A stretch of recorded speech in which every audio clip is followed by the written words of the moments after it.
అది ఏం జరిగిందో అనేటువంటిది రాష్ట్ర ప్రజానికం మొత్తం కూడా గమనించారు. దాన్ని దృష్టిలో ఉంచుకొని మరి ఒక జనసేన పార్టీ అధ్యక్షులుగా ఎన్డీఏలో కూటమిలో భాగంగా మరి అన్ని ఆలయాలను కూడా శుద్ధి చేయాలి అనేటువంటి భాగంలో ఈరోజు పెద్దలు రావడం, మరి ఈ ఆలయాన్ని శుభ్రం చేయటం, అదే రకంగా అమ్మగారి యొక్క ఆశీస్సులు తీసుకోవటం, అమరావతి త్వరగా కావాలి అని చెప్పేసి, పోలవరం ప్రాజెక్టుగా కంప్లీట్ కావాలని చెప్పేసి అందరం కూడా మరి ఏదైతే జరిగిందో అది ఎప్పుడూ ఫ్యూచర్లో అలా జాగ్రత్తలు మరి ప్రభుత్వం కూడా తీసుకుంటాం. Thank you very much.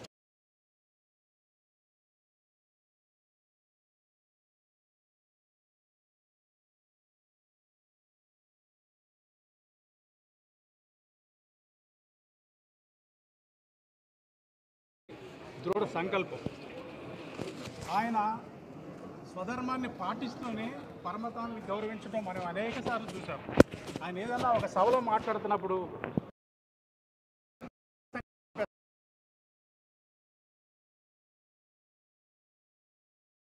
వాళ్ళకున్న సమస్యలు ఆయన చెప్పారు. సో సర్వమతాలను సమానంగా భావించే శ్రీ పవన్ కళ్యాణ్ గారు ఈ రోజున తిరుమలలో జరిగిన అపచారం, లడ్డు అనేది అమృతతుల్యంగా మహాప్రసాదంగా మనం యావత్ భారతదేశమే కాకుండా విదేశాల్లో ఉన్న భారతీయులందరూ భావిస్తారు. అటువంటి లడ్డూకి జంతు అవశేషాలతో తయారు చేశారని తెలిసిన తర్వాత ఆయన చాలా ఆవేదనకు గురయ్యారు, మనోవికలానికి గురయ్యారు. అందుకు ప్రాయశ్చిత్తంగా ఎవరో చేసిన పాపానికి ఆయన ప్రాయశ్చిత్తంగా 11 రోజుల పాటు దీక్ష చేస్తున్నారు. ఆయన పట్టుకున్నారు. ఈ సందర్భం కాకపోయినా చెప్తున్నా, దీక్ష మాత్రం అనుకూలన్నది అయినా సరే ధర్మ పరిరక్షణ ఆయన దీక్ష అమ్మవారు సౌభాగ్యాలు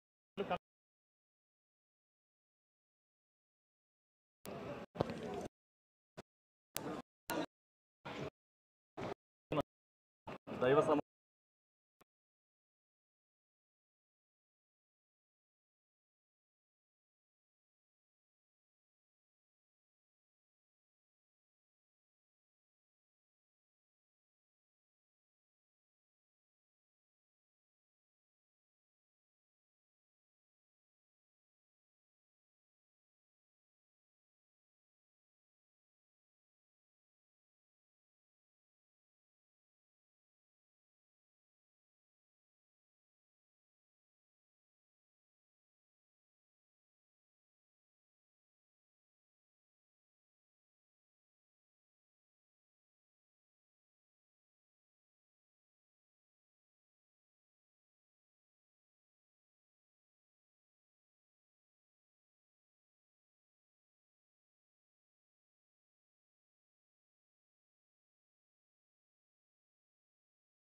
పాటించే వాళ్ళు గొప్పతనమైన వాళ్ళు వచ్చి అడిగింది ఏంటంటే, మాకు ప్రార్థించుకోవడానికి మాకు మస్జిద్ లేదు అంటే ఆయన కోట ప్రాంగణంలో మస్జిద్ కట్టించారు.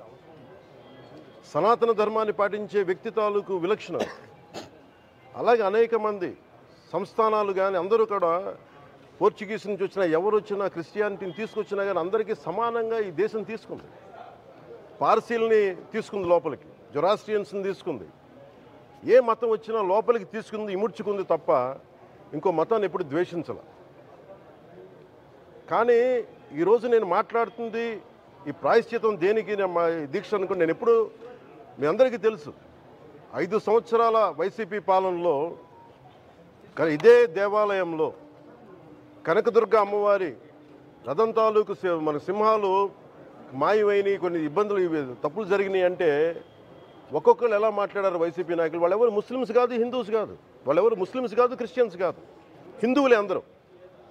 పొద్దున్నేస్తే తాళ్ళు కట్టుకునే వాళ్ళు, బొట్లు పెట్టుకునే వాళ్ళే. కానీ ఒక తప్పు జరిగింది, ఒక అపవిత్రం జరిగింది అంటే పదవులు అనుభవిస్తూ ఉన్నవాళ్ళు, పొద్దున లేస్తే గుళ్ళకి వెళ్ళేవాళ్ళు, వీళ్ళు అపహాస్యం చేస్తూ ఉన్నారు, వీళ్ళు వెటకారం చేస్తూ ఉన్నారు.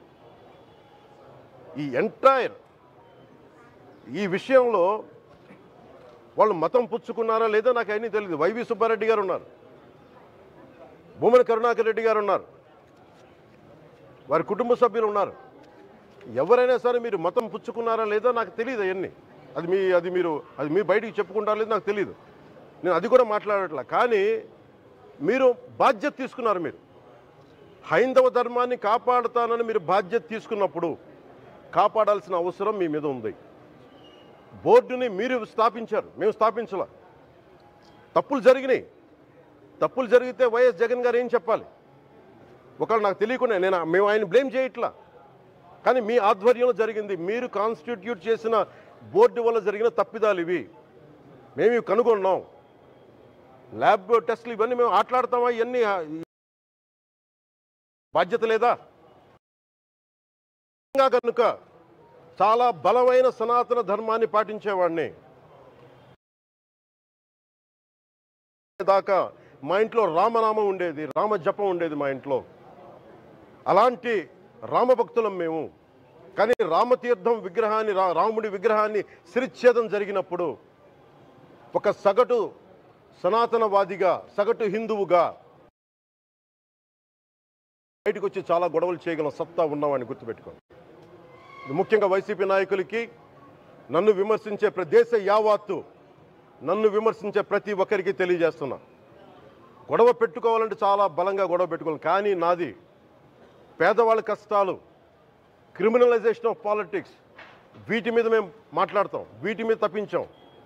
ప్రజలు బాగుండాలి, కాన్స్టిట్యూషన్ వాల్యూస్ని అప్హోల్డ్ చేయాలి, రాజ్యాంగం బాగుండాలి, వీటి కోసం తపన పడేవాళ్ళు. కానీ సెక్యులరిజం పేరు మీద,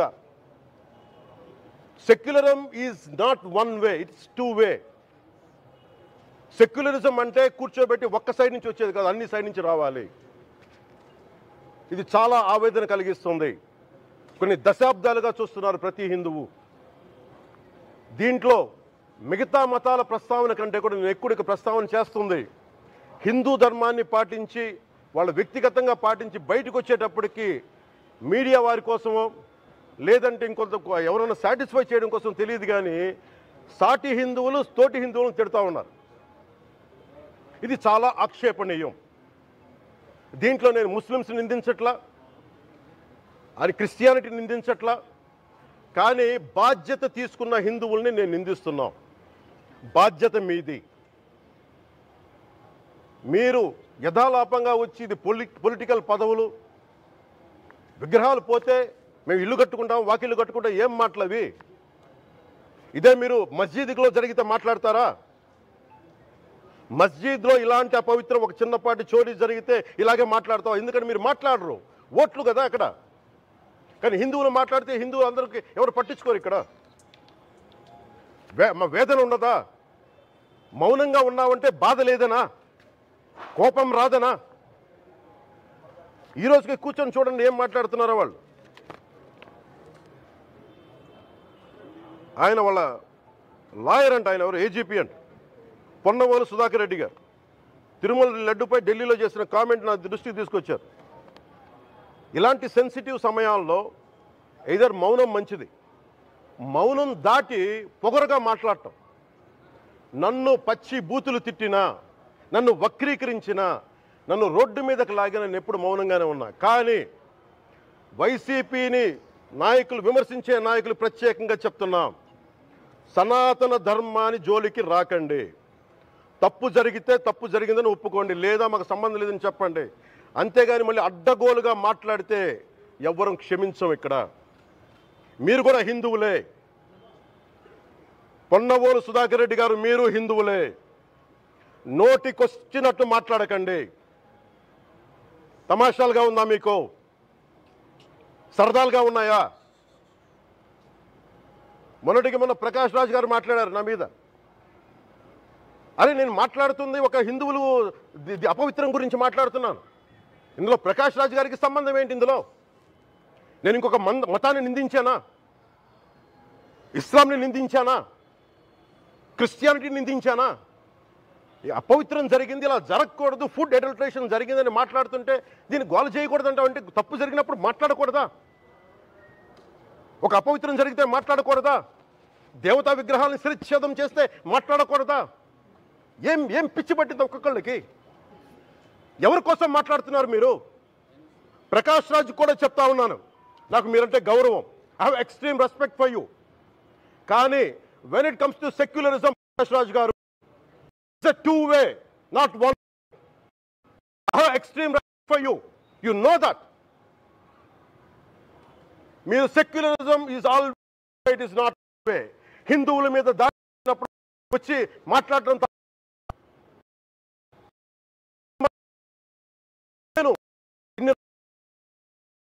మంది కౌలు రైతులకు ఇచ్చాను, ఎంతమంది ముస్లిం ఇస్లాం రైతాంగానికి ఇచ్చాను నేను. ఇదే ఎన్ని మద్రాసాలకి డబ్బులు ఇచ్చాను నేను. 25 లక్షలు 30 లక్షలు ఇచ్చాను. నేను ఇచ్చినవాడిని. నేను నాకు అన్యమతం ఇస్లాం మీద గౌరవం ఉన్నవాడిని, క్రిస్టియానిటీ మీద గౌరవం ఉన్నవాడిని. చిన్నప్పటి నుంచి కూర్చొని మిషనరీ స్కూల్లో చదువుకున్నవాడిని. నా టీచర్ చెప్పే సూక్తి, తను తగ్గించుకున్నవాడు హెచ్చింపబడిని చెప్పి బైబుల్ సూక్తిని ప్రతిసారి కోట్ చేస్తూనే ఉంటాను. ఇది నా గౌరవం. ఇది నేను చూపించే గౌరవం. మీరు మాట్లాడితే కూర్చొని నేను పాటించే ధర్మానికి అపవిత్రం జరిగినప్పుడు నేను మాట్లాడకూడదు, మౌనంగా ఉండాలి. సెక్యులరిజంకి విఘాతం అంటే ఏంటి? సెక్యులరిజంకి విఘాతం. నా ఇంటి మీద దాడి జరిగినప్పుడు నేను మాట్లాడకూడదా? నా ఇల్లు 10 మందికి ఆశ్రయం ఇస్తుంది. నా సనాతన ధర్మం అన్ని ధర్మాలకి ఆశ్రయం అయితే దానికి దాడి జరిగినప్పుడు, దాని మీద అపవిత్రం జరిగినప్పుడు దానికి కూడా మాట్లాడకూడదంటే ఏం మాట్లాడాలి మీతోటి? ప్రకాష్ రాజ్ గారు, you have to learn your lessons. I respect you. It's not just Prakash Raj Garu, all the people who thinks in the name of secularism, you're going haywire. Let me tell you guys, we are extremely hurt. Don't make a mockery out of our sentiments. We are deeply, deeply hurt. It's not fun for you, maybe it might be fun for you. It is not fun for us. It's a deep anguish, deep pain. Don't you ever forget. Before you come and think 100 times and talk about Sanatana Dharma. Enough of this. చాలు. ఇష్టానికి మాట్లాడుతూ ఉన్నారు సనాతన ధర్మం మీద. అయ్యప్ప స్వామి మీద మాట్లాడతారు, సరస్వతి దేవి మీద మాట్లాడతారు. అల్లా మీద మీరు మాట్లాడగలరా? మహమ్మద్ ప్రవక్త మీద మీరు మాట్లాడగలరా? జీసస్ మీద మీరు మాట్లాడగలరా? అందరూ కూర్చొని సనాతన ధర్మం మీద, వినాయకుడి మీద జోకులు వేస్తారు, దుర్గాదేవి మీద జోక్స్ వేస్తారు, సరస్వతి దేవి మీద జోక్స్ వేస్తారు. మా మనోభావాలు గాయపడవా? మాకు బాధ ఉండదా? అందుకే నేను ప్రతిపాదించింది ఏంటంటే ప్రతి దానికి రావలేకపోతున్నాం. సనాతన ధర్మ రక్షణ board is order of the day. ప్రతిసారి కూర్చోబెట్టి మేము డిఫెండ్ చేసుకోలేం. ఇది ప్రతి సగటు హిందువు తాలూకు ధర్మం. ఇదే ఇస్లాం మీద దాడి జరిగితే ఎంతమంది బయటకు వస్తారు? ఎంతమంది నిరసన తెలియజేస్తారు? రోడ్ల మీదకి రమ్మని చెప్పట్లా. కనీసం మీకు కోపం కూడా రాకపోతే మేము ఏం చేస్తాం? గుడికి వెళ్ళే ప్రతి హిందువు బాధ్యత కాదా ఇది? నా ఒక్కరి బాధ్యతైనా, మా బాధ్యతైనా, మీది కాదా? ధర్మాన్ని మీరు పరిరక్షించరాదు, మీ బాధ్యత కాదా? ఈయన పొన్నవోలు సుధాకర్ రెడ్డి గారు మాట్లాడేది, పంది కొవ్వు చాలా ఖరీదైంది, ఆ కొవ్వు లడ్డు నెయ్యితో ఎలా కలుపుతారు? నెయ్యి 300 రూపాయలు ఉంటే పంది కొవ్వు 1200 రూపాయలు. బంగారంతో రాగి కలుపుతారా? ఇత్తడిలో పుత్తడి కలపరు. చెంబు తయారులో ఎవరైనా బంగారం కలుపుతారా? మదమెక్కిన మాటలు పొన్నవోలు సుధాకర్ రెడ్డి గారు. మదమెక్కి వస్తే ఇట్లాంటి మాటలే వస్తాయి. మీరు నా మీద కోర్టులో కేసులు వేసుకుంటారో ఏమి చేసుకుంటారో చెప్తా. మీరు ఏజీపీలు కదా, మీ దగ్గర వేల కోట్ల డబ్బులు ఉన్నాయి కదా, వేసుకోండి కోర్టులో, చెప్పండి. సనాతన ధర్మానికి నోటికొచ్చినట్టు మాట్లాడితే మిమ్మల్ని అందరినీ రోడ్ల మీదకి లాగుతాం, గుర్తుపెట్టుకోండి. తప్పు జరిగింది, ప్రాయశ్చిత్తం చేసుకోండి, లేదంటే మౌనంగా మాట్లాడకుండా ఉండండి అంతే. మా మనోభావాలు ఇంకా రెచ్చగొట్టేలా మాట్లాడొద్దు. భూమన కరుణాకర్ రెడ్డి గారు మాట్లాడతాను నేను వెళ్ళి, హై డ్రామా, రాజకీయ మనసు ఉన్నవాళ్ళు అత్యంత దారుణంగా ప్రవర్తిస్తున్నారండి. లడ్డు కలుషితమైంది అంటున్నారు. కల్తీ నెయ్యితో తప్పు చేసి ఉంటే సర్వనాశనం అయిపోతాం, రక్తం కక్కుని చచ్చిపోతాం. మీ నాశనం మొదలైంది. రెండోది అది భగవంతుడికి వదిలేస్తున్నాను. వైవి సుబ్బారెడ్డి గారు విచారణకి రావాలంటే రికార్డులు ఆయనకి ఇవ్వాలంట. మీరు ప్రభుత్వంలో రికార్డులు మాకు ఇచ్చారా? మాకు ఏం మాట్లాడుతున్నారు మీరు? మీరు కూడా విచారణకు సిద్ధంగా అండి. అసలు ఈవో ధర్మారెడ్డి గారు, ఆ మనిషి గాయబ్. ఈరోజు దాకా లేడు ఆయన. ఈరోజు దాకా మళ్ళీ కనిపించలా. ధర్మారెడ్డి గారు, నేను మిమ్మల్ని చూశాను ఆ రోజున. నేను దర్శనానికి వచ్చినప్పుడు మీరు అందరూ ఎలా ప్రవర్తించారో నాకు తెలుసు, నేను చూశా. తిరుమలని ఇష్టారాజ్యంగా చేశారు, అది వ్యాపార కేంద్రంగా చేశారు, ఆధ్యాత్మిక కేంద్రం నుంచి పర్యాటక కేంద్రంగా చేశారు. అది ఇదే మీరు మక్కాకి వెళ్తే ఇలాగే ప్రవర్తిస్తారా? మీరు ఒకసారి మక్కాను చూసి నేర్చుకోండి. ఇస్లాంని పాటించే ప్రతి ముస్లిం ఎంత పవిత్రంగా పాటిస్తాడో చూడండి. అక్కడ అథారిటీస్ని అడగండి. ఒక చిన్నపాటి మస్జిద్కి వెళ్తే ఎంత పవిత్రంగా చూసుకుంటారో చూడండి. ధర్మారెడ్డి గారు, మీరు హిందువులా? మీ ఇష్టానికి మీరు చేసేసుకుంటారా? మీ బిడ్డ చనిపోయాడు, చనిపోయిన కనీసం 11 రోజులు లోపలికి రాకూడదండి, ఈ లోపల వచ్చేస్తారా మీరు? మేము మర్చిపోయామనుకుంటున్నారా? ఆగమశాస్త్రం చెప్పింది మీకు ఇదేనా? అంటే గవర్నమెంట్ ఉద్యోగులు అయితే ప్రభుత్వం మీ నియమిస్తే మీ ఇష్టానికి చేసేసుకుంటారా? మాకు బాధలు ఉండవనుకుంటున్నారా? ఇదే మీరు ఒక ఇస్లాంకి చేస్తే అపచారం జరిగితే మీరు ఏం చేస్తారు? బయట రోడ్ల మీదకి వచ్చి మీరు కూర్చోబెట్టి దాన్ని పొలిటికలైజ్ చేస్తారు. మీరు పొలిటికలైజ్ చేస్తారు. నేను నిజంగా చెప్తున్నా, జగన్మోహన్ గారికి కూడా చెప్తున్నా, మీరే కనుక, నేనే కనుక సనాతన ధర్మం మీద పోరాటం చేయాలని నన్ను ఆపేవాళ్ళు ఎవరు లేరు ఈ దేశంలో, గుర్తుపెట్టుకోండి. నేను కనుక సనాతన ధర్మం కోసం నేను పోరాటం చేస్తే చచ్చిపోవడానికి సిద్ధం నేను. కానీ నేను అక్కడి దాకా తీసుకెళ్ళిన విషయాలు, దానికి నిదర్శనమే రామతీర్థాస్, రాముల వారి విగ్రహం శిరిచ్ఛేదం జరిగినప్పుడు ఒక్క మాట మాట్లాడకుండా చెప్పి కూర్చున్నాను. ఆ తెలివితేట లేక మీ ప్రభుత్వాన్ని కిందకి తీసుకొచ్చి అధాపాతాలను తొక్కిన మేము మాకు శక్తి లేదనుకుంటున్నావా? ఉండవనుకుంటున్నావా? కానీ మేము సమాజాన్ని కలిపి ఉంచాలని వ్యక్తులం తప్ప విడగొట్టాలని వ్యక్తులం కాదు మేము, గుర్తుపెట్టుకోండి. అలాగే ఈ రోజు నుంచి ప్రజలందరికీ కూడా చెప్తున్నా, ఎవరు అన్ని మతాలని మేము గౌరవించేది ఈ నేల. ఒక జనసేన పార్టీ అని కాదు, తెలుగుదేశం పార్టీ అని కాదు. మీరు ఏ పార్టీలకు సంబంధించిన వైసీపీలో ఉన్న హిందువులందరూ ఏం చేస్తున్నారు? మీరందరూ పోటీ పడ్డారు కదా తిరుమలకి వెళ్ళడానికి. మీరు మర్చిపోయారు, ఇందులో ఈ పాపం మీకు కూడా వస్తుంది, ఈ పాపం మీకు కూడా తగులుద్ది. మీ మౌనం కూడా మొత్తం జాగ్రత్త, తరాలు నాశనం అయిపోతాయి. మీ మౌనం మంచిది కాదు. ఇది ఒక వెంకటేశ్వరుడికి జరిగింది కాదు, భగవంతుడికి, నిరాకారుడు, ఆయనకి ఇవేం పట్టవు. మనం నమ్ముకొని ఆయనకి వెళ్తున్నాం, అది మనకి బాధ్యత. ఇది ఇంకా ప్రతి ఒక్కరు దీన్ని గుర్తుపెట్టుకోండి. చేతులెత్తి వేడుకుంటున్నాను, చేతులెత్తి వేడుకుంటున్నాను. సగటు హిందూ మీరు సినిమా టికెట్లకు వెళ్ళిపోతారు, అభిమానులు అందరూ. మీరెవరు హిందువులు లేరా? సినిమా టికెట్ల కోసం చించుకుంటారు. సినిమాని మీరు కూర్చోడానికి మీరు మొత్తం మాట్లాడతారు. అందరిని అడుగుతున్నా, అందరు మొత్తం భారతదేశపు యావత్తు ఉన్న సినిమా అభిమానులను అడుగుతున్నా, మీరందరూ హిందువులే కదా? అత్యధికులు హిందువులే కదా?